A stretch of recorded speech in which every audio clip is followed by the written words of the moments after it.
nós vamos pintar um morangão num copo de vidro com as técnicas do curso Vidro Sem Mistério. Eu comecei exatamente usando a técnica de riscos lá do Vidro Sem Mistério com o modelo de morango e aplicando 3 tons de vermelho na parte da fruta. Em seguida, eu coloquei vários tons de verde nas folhas. Vocês já sabem que quanto mais coloração a gente dá nas nossas peças, quanto mais a gente coloca vários tons das mesmas cores, mais rica vai ficando a nossa pintura.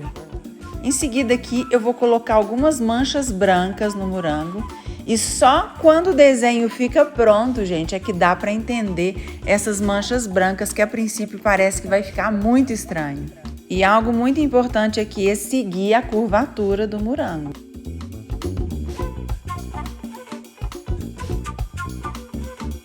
E agora eu vou usar um vermelho bem escuro, onde eu misturei até um pouquinho de marrom, para fazer umas manchas escuras ao redor das manchas claras que eu já havia feito. Você pode fazer também o contrário, colocar primeiro as manchas escuras e depois sobrepor com o branco. Mas é claro, sempre seguindo exatamente a coloração, os tons e a posição do risco que você está seguindo. E aqui eu dei mais algumas pinceladas de verde, porque às vezes eu tenho que esperar um pouquinho a tinta secar para continuar matizando, né, os meus tons ali nas folhas.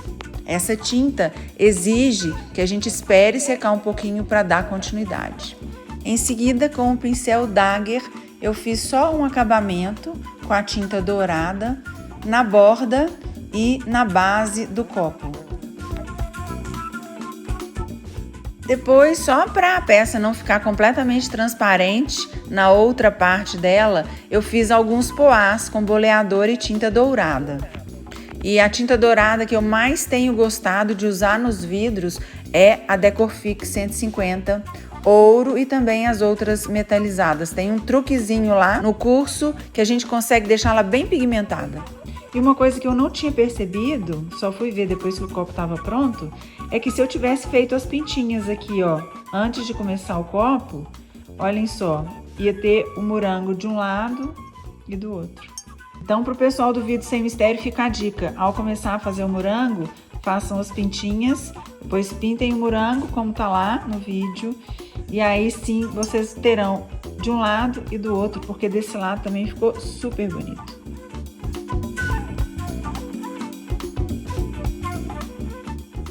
E aí agora a gente tem os morangos prontos, que poderiam ser quaisquer frutas, né, gente? Todas as frutas pintadas assim, de outra forma, um morangão bem grande na peça, ela chama muita atenção e deixa o copo muito lindo. Espero que vocês tenham gostado demais desse projeto. E não se esqueçam que nessa pintura o importante é ir até o final, porque no meio do caminho, gente, nunca parece que ela vai ficar bonita. Segue as técnicas e vai até o final que você vai ver que as suas frutas também vão ficar lindas. Se você gostou do projeto, considere se inscrever aqui no canal para você receber tudo que eu postar aqui no YouTube. Aperta o sininho para que a gente sempre envie as notificações para você. E é claro, deixa o seu like, seu comentário, porque isso tudo é super importante para mim, tá? Beijo, obrigada!